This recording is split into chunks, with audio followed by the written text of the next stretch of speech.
मैं Suman Devi. Good morning all of you.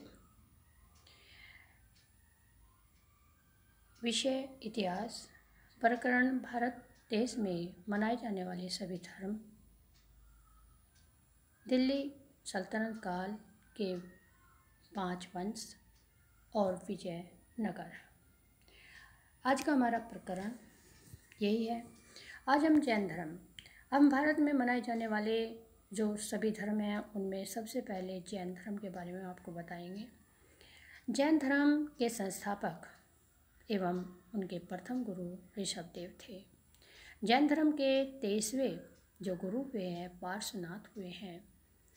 Parshvanath Kashi के इक्ष्वाकु वंशीय राजा अश्वसेन के पुत्र थे। पार्श्वनाथ को 30 वर्ष की अवस्था में ही वैराग्य उत्पन्न हुआ, जिस कारण उन्होंने घर को त्याग दिया और वे सन्यासी हो गए। पार्श्वनाथ के द्वारा भी शिक्षाएं दी गई हैं, जैसे हिंसा न करना, सदा सत्य बोलना, चोरी न करना, संपत्ति न रखना। महावीर स्वामी जैन धर्म के 24वें गुरु हुए हैं और अंतिम गुरु जैन धर्म के। महावीर स्वामी का जन्म 540 ईसा पूर्व में कुंडग्राम वैशाली में हुआ था। इनके पिता सिद्धार्थ और माता त्रिशला थी। महावीर की पत्नी का नाम यशोधरा और पुत्री का नाम अनुज्ञा प्रियदर्शनी था। महावीर के बचपन का नाम वर्धमान था। 30 वर्ष की उम्र में माता पिता की मृत्यु के बाद अपने बड़े भाई नंदीवर्धन से उन्होंने अनुमति लेकर संन्यास ले लिया था, यानी संन्यास जीवन को स्वीकारा था। 12 वर्षों की कठिन तपस्या के बाद महावीर को ऋजुपालिका नदी के तट पर साल वृक्ष के नीचे तपस्या करते हुए संपूर्ण ज्ञान का बोध हो गया। महावीर जिन निग्रंथ आदि नामों से जाने जाते हैं। महावीर स्वामी ने अपना उपदेश प्राकृत और प्राकृत भाषा में दिया। महावीर स्वामी के प्रथम जो अनुयायी थे वो उनके दामाद जामिल थे। महावीर स्वामी ने अपने शिष्यों को 11 गणधरों में विभाजित किया। जैन धर्म के प्रथम थेरा और मुख्य उपासक जो थे वो आर्य सुधर्मा। महावीर स्वामी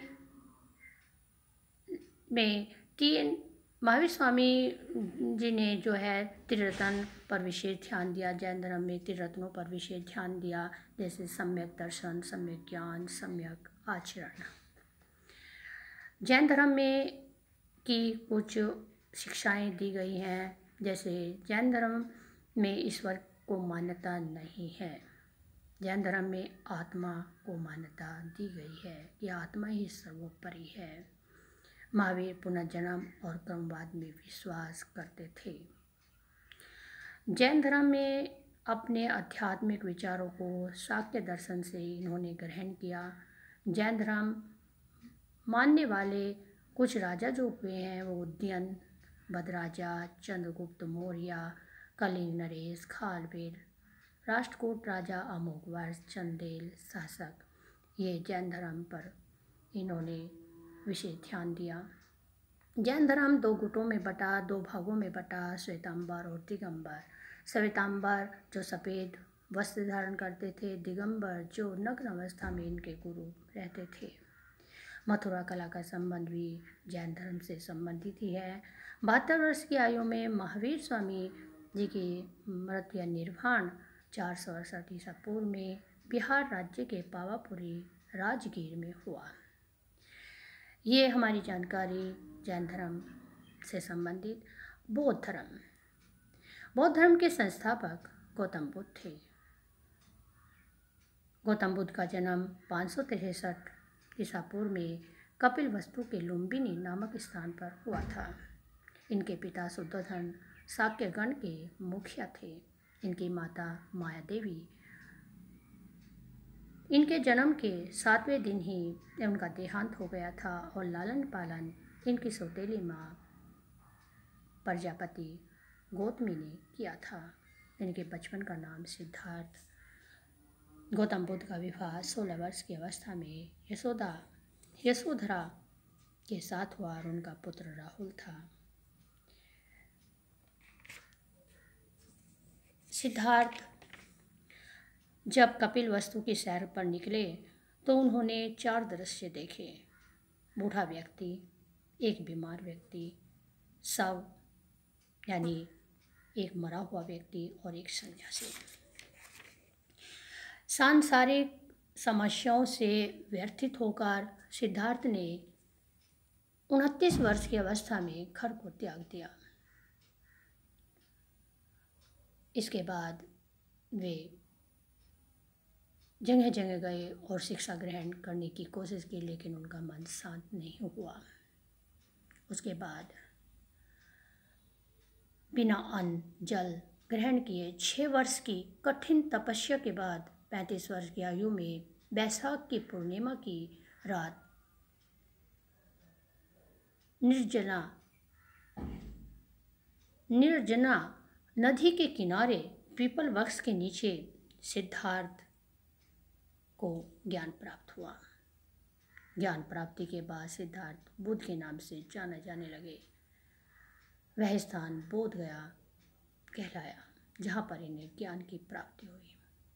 बुद्ध ने अपना प्रथम उपदेश सारनाथ में दिया।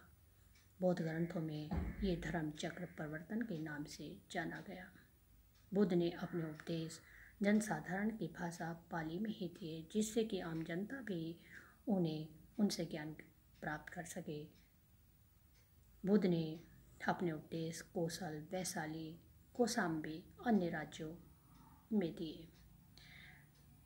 इनके प्रमुख अनुयायी शासक जो थे वो बिंबिसार, प्रसेनजित और उदयन थे। इनके प्रमुख अनुयायी बहुत थे। बुद्ध की मृत्यु 80 वर्ष की अवस्था में कुशीनगर में हुई, जिसे बौद्ध धर्म में महापरिनिर्वाण कहा गया। बुद्ध के जन्म एवं मृत्यु की तिथि चीनी परंपरा के अनुसार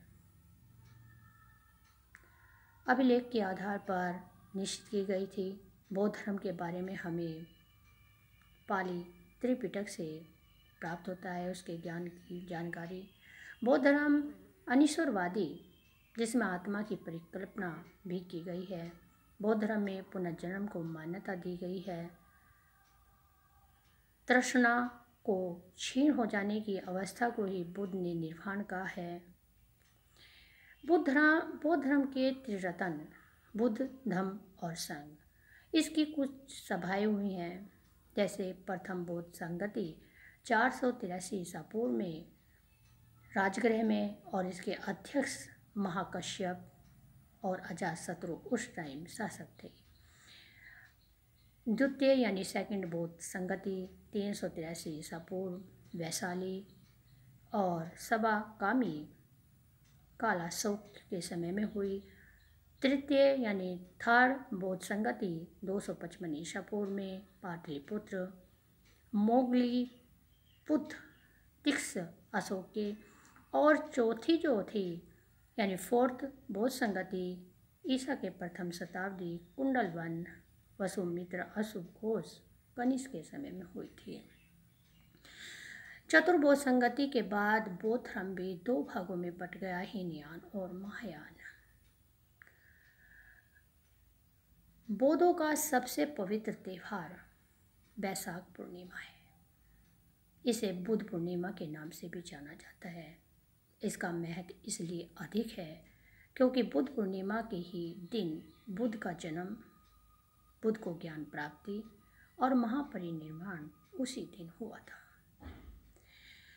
बुद्ध ने सांसारिक दुखों के संबंध में 4 आर्य सत्य पर जोर दिया। दुख समुदाय, दुख निरोध और दुख निरोधगामिनी प्रतिपदा। इनके 8 यानी अष्टांगिक मार्ग थे जिन पर इन्होंने बहुत जोर दिया। सम्यक दृष्टि, सम्यक संकल्प, सम्यक वाणी, कर्मात, आजीव, व्यायाम, स्मृति और सम्यक समाधि। बौद्ध धर्म में ये कहा गया है कि जो इन अष्टांगिक मार्गों का पालन करता है वह भव्य तृष्णा उसकी नष्ट हो जाती है और उसे निर्वाण प्राप्त हो जाता है, अर्थात जीवन मरण चक्र से उसे पूर्ण मुक्ति मिल जाती है। अब हमारा ये बौद्ध धर्म से संबंधित जानकारी हमने आपको दी। शैव धर्म, शैव धर्म यानी भगवान शिव की जिसमें पूजा की जाती है। ऋग्वेद में शिव के लिए रुद्र नामक देवता का उल्लेख किया गया है। अर्थवेद में शिव को भव्य, सब, पशुपति और भूपति भी कहा गया है। और पाशुपत संप्रदाय सर्वों का संप्रदाय था और इसके संस्थापक लघु लीस थे जिन्हें भगवान शिव के 18 अवतारों में से एक माना जाता है। अब हमारा आता है वैष्णव धर्म। वैष्णव धर्म के विषय में हमारी जानकारी उपनिषदों से हमें प्राप्त होती है। इसका विकास जो है भगवत धर्म से हुआ है। वैष्णव धर्म के जो प्रवर्तक थे वो कृष्ण को माना जाता है, जो वर्षण कबीले के थे और जिनका निवास स्थान मथुरा था। कृष्ण का उल्लेख सर्वप्रथम छांदोग्य उपनिषद देव की पुत्र और अंगिरस के शिष्य के रूप में हुआ। इसमें विष्णु के 10 अवतारों का उल्लेख मत्स्य पुराण में मिलता है। 10 अवतार जैसे मत्स्य, कूर्म, वहरा, नरसिंह, वामन, परशुराम, राम, बलराम, बुद्ध एवं कलिक। अब हमारा आता है ईसाई धर्म। ईसाई धर्म के संस्थापक ईसा मसीह। इनका प्रमुख ग्रंथ बाइबल। इनका जन्म जेरूसलम के निकट वेर्थलेहम नामक स्थान पर हुआ और इनका जन्म दिवस क्रिसमस के रूप में मनाया जाता है। इनकी माता का नाम मेरी और पिता का नाम जोसेफ था। इनके प्रथम 2 शिष्य एडस और पीटर। ईसा मसीह को 33 ईसा पूर्व पर सूली पर चढ़ाया गया था और इनका सबसे पवित्र चिन्ह क्रॉस। इस्लाम धर्म। इस्लाम धर्म के संस्थापक हजरत मोहम्मद साहब। इनका जन्म 570 ईस्वी में मक्का में हुआ था। इनके पिता का नाम अब्दुल्ला और माँ का नाम अमीना था। हजरत मोहम्मद को 610 ईसा में मक्का के पास हीरा नामक गुफा में ज्ञान की प्राप्ति हुई थी। 24 सितंबर 622 ईस्वी को पैगंबर के मक्का से मदीना की यात्रा इस्लाम जगत में मुस्लिम यानी हिजरी संवत के नाम से जानी जाती है। मोहम्मद साहब की शादी 25 वर्ष की अवस्था में खदीजा नामक एक विधवा के साथ हुई थी। उनकी पुत्री का नाम फातिमा और दामाद का नाम अली हुसैन था। कुरान इस्लाम धर्म का पवित्र ग्रंथ माना जाता है। इतना ही नहीं कि पैगंबर मोहम्मद ने कुरान की शिक्षाओं का उपदेश भी दिया। 8 जून 632 ईस्वी को हजरत मोहम्मद साहब की मृत्यु हो गई। इन्हें मदीना में दफनाया गया। मोहम्मद साहब की मृत्यु के बाद इस्लाम सुन्नी और शिया 2 नामक भागों में बट गया। सुन्नी उन्हें कहते हैं जो सुन्ना में विश्वास करते थे और सुन्ना पैगंबर मोहम्मद के ग्रंथों पर कार्यों का विवरण है। शिया अली की शिक्षाओं में विश्वास रखते थे तो उन्हें मोहम्मद का न्याय संवत उत्तराधिकारी मानते हैं। अली मोहम्मद के दामाद हैं। पैगंबर मोहम्मद के उत्तराधिकारी खलीफा कहलाए। मोहम्मद पैगंबर के जन्मदिन पर ईद ए मिलाद उन नबी मनाया जाता है। ये भारत में मनाए जाने वाले सभी धर्मों के बारे में हमने आपको संक्षिप्त जानकारी दी। अब हम दिल्ली सल्तनत के बारे में बात करेंगे। इसमें सबसे पहले हम मोहम्मद गोरी के बारे में बात करते हैं। मोहम्मद गोरी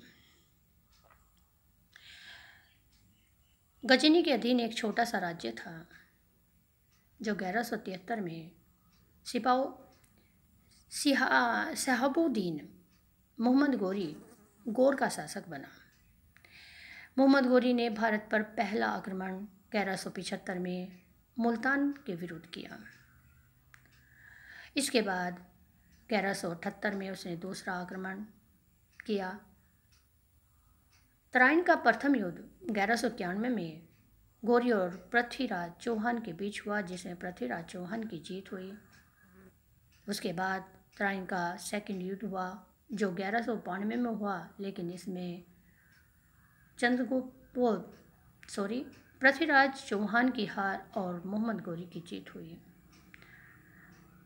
चंदावर का युद्ध 1194 ईस्वी में हुआ और इसमें गोरी और जयचंद के बीच ये युद्ध हुआ था। इसमें गोरी की विजय हुई थी। मोहम्मद गोरी भारत के विजित प्रदेशों पर शासन का भार अपने सेनापति कुतुबुद्दीन ऐबक को सौंपकर गजनी लौट गया था। वहीं पर उसकी हत्या 15 मार्च 1206 ईस्वी में हो गई थी। मोहम्मद गोरी और कुतुबुद्दीन ऐबक। मोहम्मद गोरी ने कुतुबुद्दीन ऐबक को खरीदा था। पहले मानव को या लोगों को पशुओं की तरह खरीदा और बेचा जाता था और जो उसे खरीदता था वो उसका गुलाम हो जाता था। इसीलिए मोहम्मद गोरी का गुलाम कुतुबुद्दीन ऐबक था। उसने क्योंकि वह चतुर योद्धा और कुशल था, इसीलिए उसने उसे अपना सेनापति नियुक्त किया था। उसी पर राज्यों का भार उसे दे दिया गया था और उसके मरने के बाद कुतुबुद्दीन ऐबक ने गुलाम वंश की स्थापना की। गुलाम वंश की स्थापना 1206 ईस्वी में कुतुबुद्दीन ऐबक ने ही की थी। वह गोरी का गुलाम था। कुतुबुद्दीन ऐबक ने अपना राज्याभिषेक 24 जून 1206 में किया। उसने अपनी राजधानी लाहौर को बनाया। कुतुब मीनार, कुतुब उल इस्लाम, 2.5 दिन का झोपड़ा भी कुतुबुद्दीन ऐबक ने ही उनका निर्माण करा, उन्हें बनाया। कुतुबुद्दीन ऐबक को लाख बख्श के नाम से भी जाना जाता है। इतना ही नहीं, प्राचीन नालंदा विश्वविद्यालय को ध्वस्त करने में ऐबक का सहायक सेना नायक बख्तियार खिलजी था। ऐबक की मृत्यु 1210 ईस्वी में चौगान खेलते समय घोड़े से गिरकर हो गई थी और इसे लाहौर में दफनाया गया था। ऐबक का उत्तराधिकारी आराम शाह, जिसने सिर्फ 8 महीने तक शासन किया। आराम शाह की हत्या इल्तुतमिश ने 1211 ईस्वी में दिल्ली की गद्दी पर करके बैठ गया। इल्तुतमिश कुतुबुद्दीन ऐबक का दामाद था। इल्तुतमिश लाहौर से राजधानी को हस्तांतरित कर दिल्ली आया। इल्तुतमिश ने ही कुतुब मीनार के निर्माण को पूरा करा, क्योंकि कुतुबुद्दीन ऐबक उसका निर्माण कार्य तो आरंभ कर गया था लेकिन उसे पूरा नहीं किया था। इल्तुतमिश ने उसे पूर्ण कराया।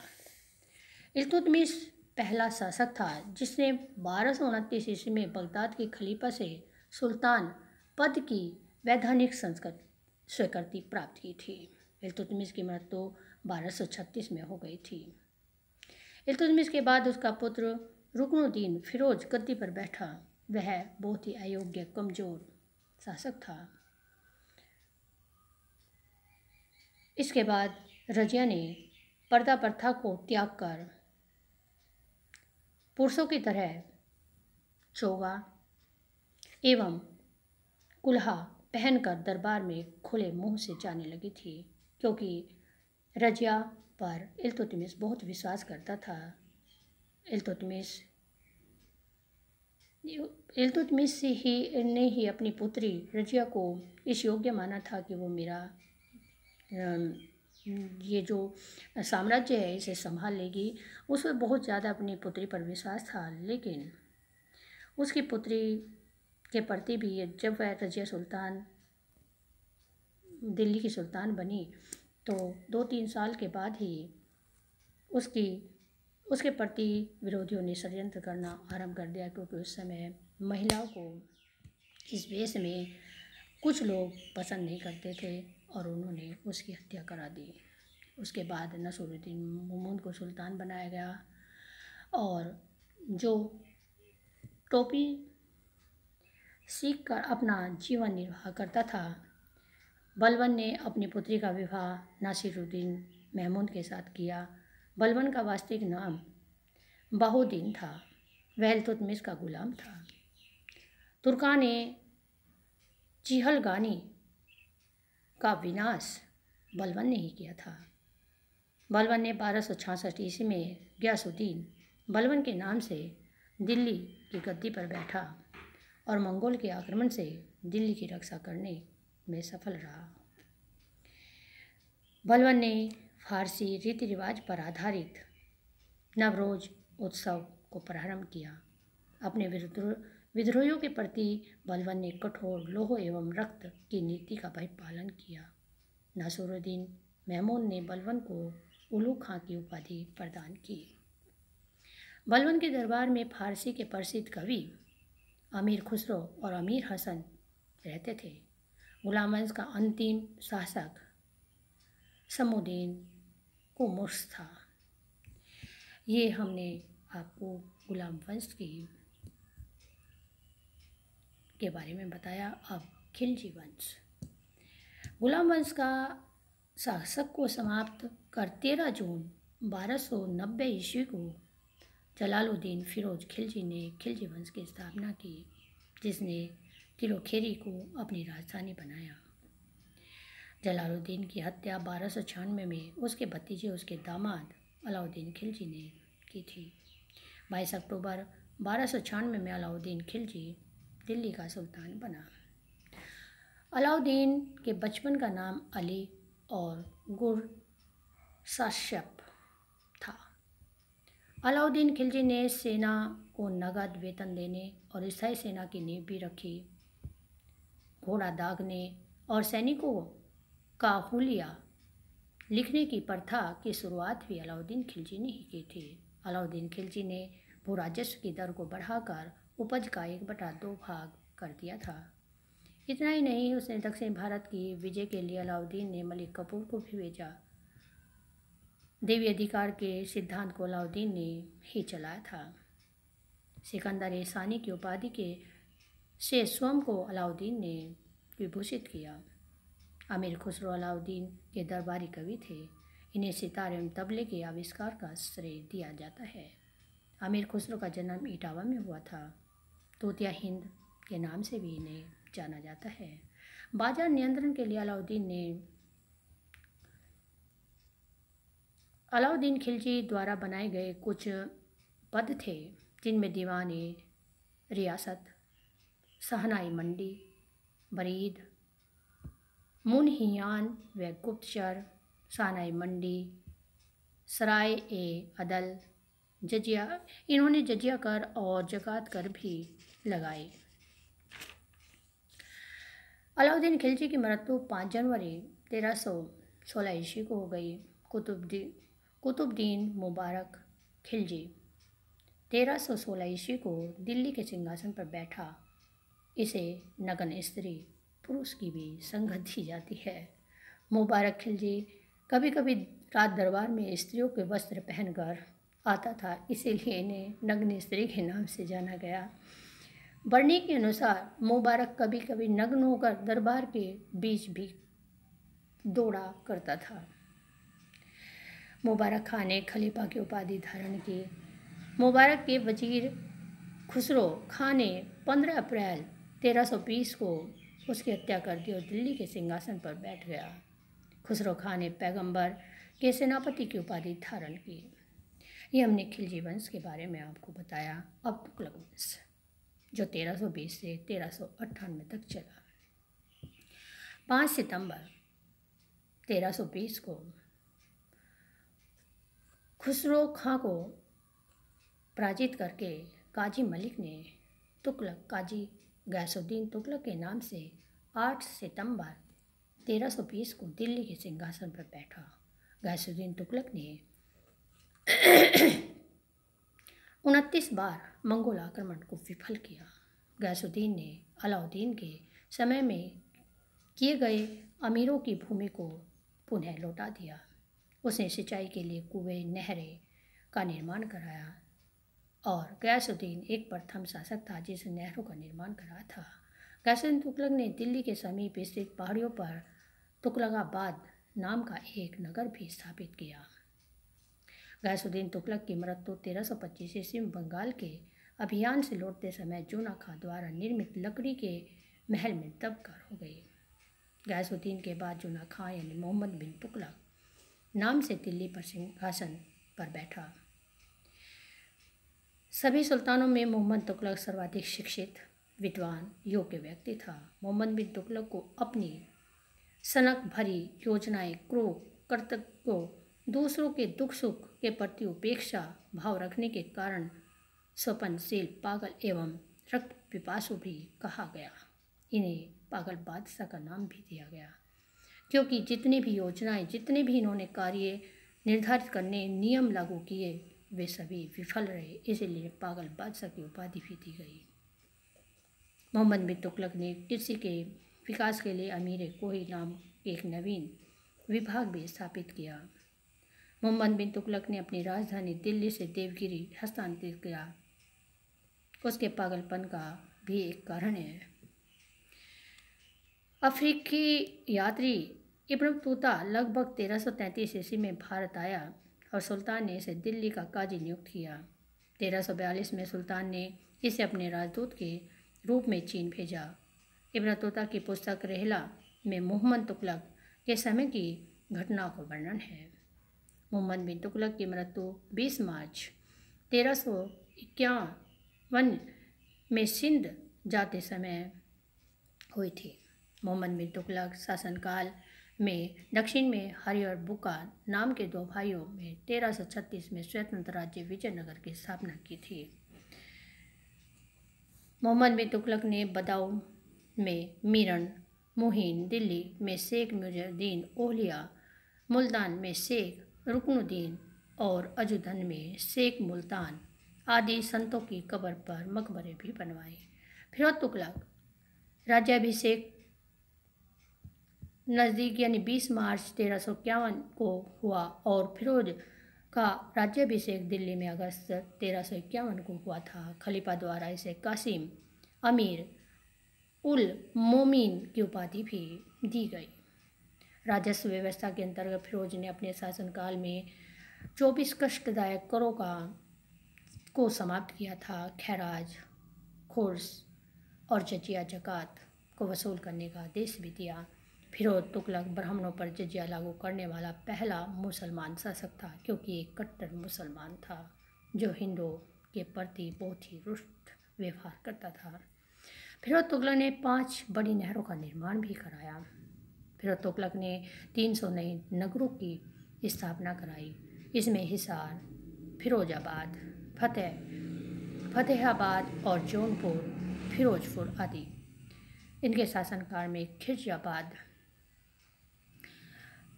खिरजाबाद दिल्ली में स्थापित किया गया और सल्तनत फिरोज तुगलक ने अनाथ, मुस्लिम महिलाओं, विधवाओं एवं लड़कियों की सहायता के लिए भी एक नए विभाग दीवान खैरात की स्थापना की।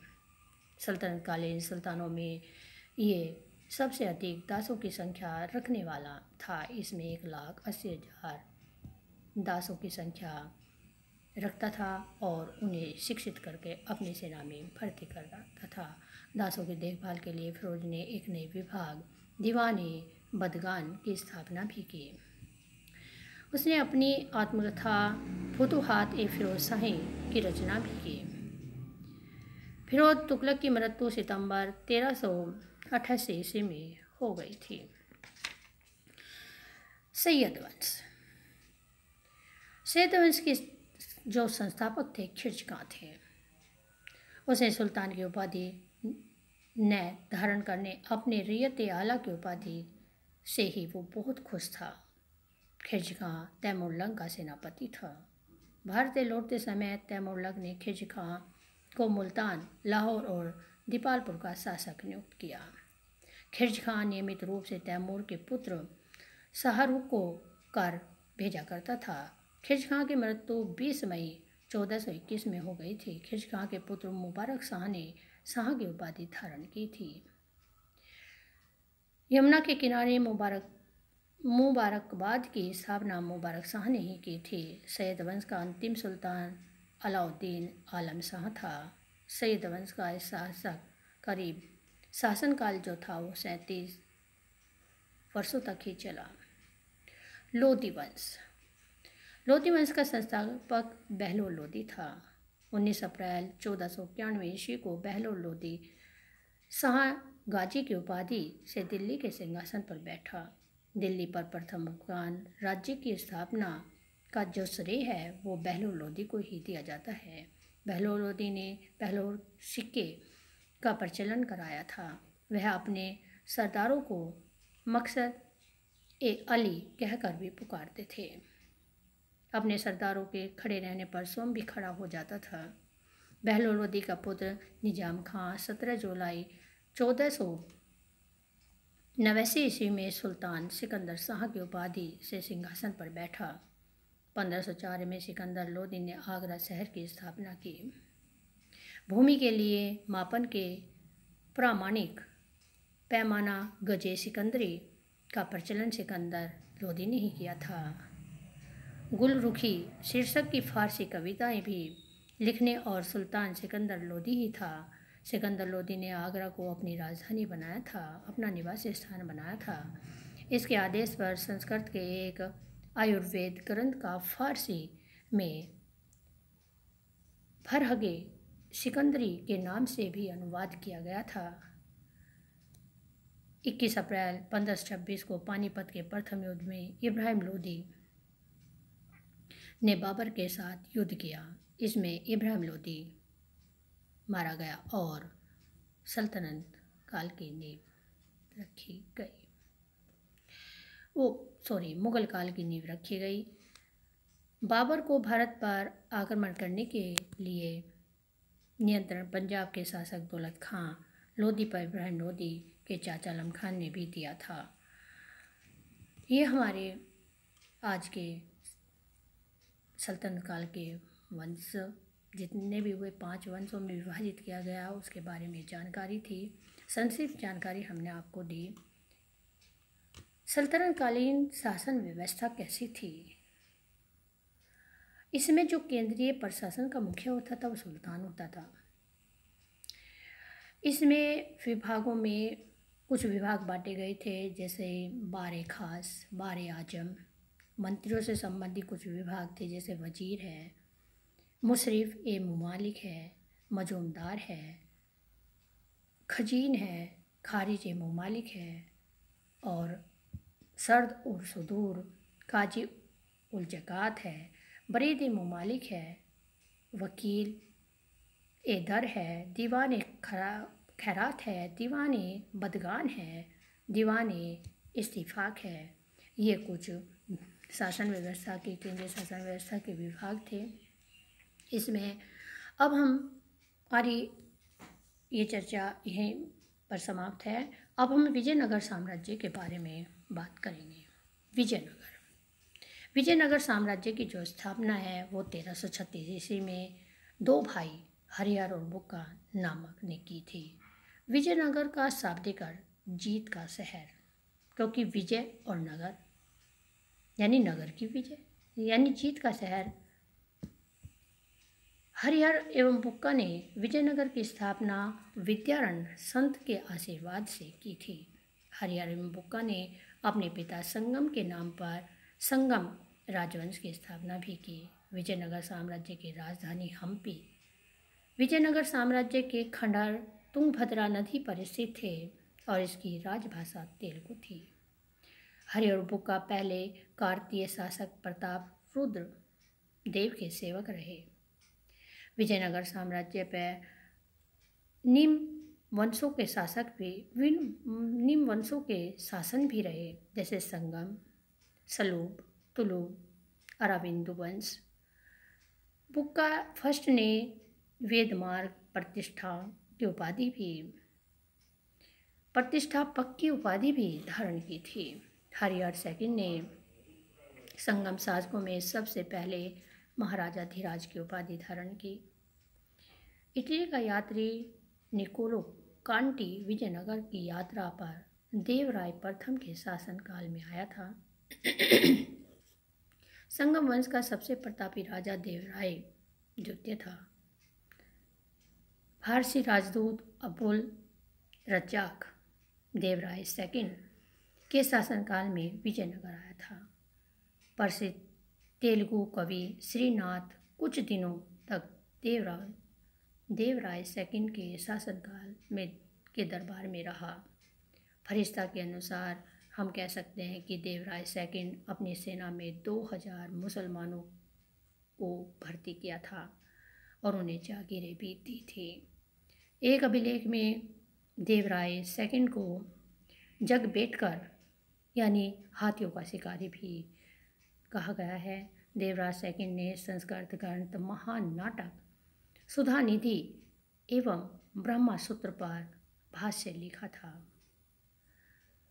सुलभ सिंह नरसिंह ने विजयनगर के दूसरे राजवंश सुलभ वंश की स्थापना की। इसका सबसे प्रतापी विजयनगर का सबसे प्रतापी और महान शासक कृष्णदेव राय हुआ है। कृष्णदेव राय का शासनकाल पुर्तगाली यात्री डोमिगोस पायस विजयनगर में उनके समय में उनके शासनकाल में आया था। बाबर ने अपनी आत्मकथा बाबरनामा में कृष्णदेव राय की भारत का सर्वाधिक शक्तिशाली शासक के रूप में प्रशंसा की है। कृष्णदेव राय के दरबार में तेलुगु साहित्य के 8 सर्वश्रेष्ठ कवि थे, जिन्हें अष्ट दिग्गज भी कहा गया है। कृष्णदेव राय ने तेलुगु में मुक्त माल्याद एवं संस्कृत में जामवती कल्याणम की रचना भी की है। कृष्णदेव राय के शासनकाल को तेलुगु साहित्य का क्लासिक युग भी कहा गया है। कृष्णदेव राय ने आंध्र भोज, अभिनव भोज और आंध्र पितामह की भी उपाधि धारण की। कृष्णदेव राय की मृत्यु 1529 ईस्वी में हो गई। सुलभ वंश का अंतिम शासक सदाशिव था। विजयनगर के विरुद्ध बने दक्षिण राज्यों के संग शामिल था बीजापुर, अहमदनगर, गोलकुंडा और बीदर। इस संयुक्त मोर्चे का नेतृत्व अली आदिल शाह ने ही किया था। तालीकोटा के युद्ध में विजयनगर का नेतृत्व राम राय ने किया। तालीकोटा के बाद सदाशिव ने तिरुमल के सहयोग से पेनुकोटा को राजधानी बनाया। विजयनगर के चौथे राजवंश अराविंदो वंश की स्थापना तिरुमल ने सदाशिव को अपदस्थ कर पेनुकोटा में किया। अराविंदो वंश का अंतिम शासक रंगथाड़ था।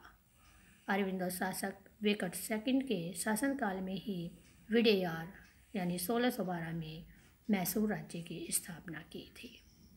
विजयनगर साम्राज्य की प्रशासनिक इकाई का क्रम प्रांत, नाडु और उर। विजयनगर कालीन सेना नायकों को नायक कहा गया था। ये नायक भूसा सामंत थे। इन्हें राजा वेतन के बदले अथवा उनकी अधीनस्थ सेना के रखरखाव के लिए विशेष भूखंड देता था, जो अमरम कहलाता था। ये हमारे विजयनगर साम्राज्य की आय का जो सबसे बड़ा स्रोत था वो लगान था। भू राजस्व की दर उपज का 1/6 भाग था। विवाह कर वर एवं वधू दोनों से लिया जाता था। विधवा से विवाह करने वाले इस कर से मुक्त थे। विधवा से ये विवाह कर नहीं लिया जाता था। कृषक मजदूर जो भूमि के क्रय विक्रय के साथ ही हस्तांतरित हो गए थे, वे कुदी भी कहलाए। विजयनगर के सैन्य विभाग कदाचार कहलाते थे। दंडनायक और सेनापति भी उच्च अधिकारी विभाग में होते थे। टकसाल विभाग को जोरी खाना भी कहा जाता था। उत्तर भारत के दक्षिण भारत में आकर बसे लोगों को बड़वा कहा गया था। विजयनगर में दास प्रथा प्रचलित थी। मनुष्यों के क्रय विक्रय को वेश बग कहा जाता था। वहाँ भी मनुष्य खरीदे और बेचे जाते थे, गुलाम बनाए जाते थे। मंदिरों में रहने वाली स्त्रियों को देवदासी कहा जाता था। आजीविका के लिए भूमि नियमित वेतन उनको दिया जाता था। विजयनगर की मुद्रा पैगोड़ा तथा बहमनी राज्य की मुद्रा होड़ थी। ये हमने आपको विजयनगर, दिल्ली सल्तनत और भारत के धर्मों के विषय में पूर्ण तो नहीं कह सकते, लेकिन संक्षिप्त जानकारी आपको दी।